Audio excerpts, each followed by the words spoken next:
नाशिक खबर न्यूज, जनतेचे हक्काचे व्यासपीठ।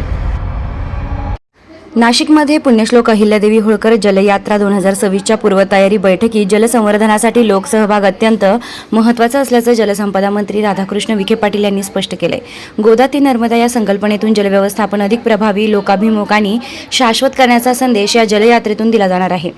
जिल्हाधिकारी कार्यालयात झालेल्या बैठकीत महापौर हिमगौरी आडके आहेर, आमदार देवयानी फरांदे, सीमा हिरे, राहुल ढिकले, हिरामन खोसकर, अप्पर मुख्य सचिव दीपक कपूर, विभागीय आयुक्त डॉ. प्रवीण गेडाम, विशेष पोलीस महानिरीक्षक दत्तात्रय कराळे, पोलीस अधीक्षक बाळासाहेब पाटील यांच्यासह विविध विभागांचे अधिकारी उपस्थित होते।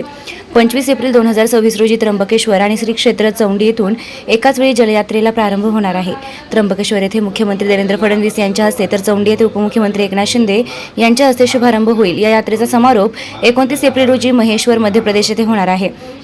यात्रेदरम्यान नाशिक, सिन्नर, संगमनेर, शिर्डी, कोपरगाव, वैजापूर, छत्रपती संभाजीनगर, धुळे अशा विविध ठिकाणी मुक्काम राहणार आहे। जलसंवर्धनाबाबत जनजागृती, शाश्वत पाणी व्यवस्थापन आणि लोकसहभाग वाढवणं हा या उपक्रमाचा मुख्य उद्देश आहे।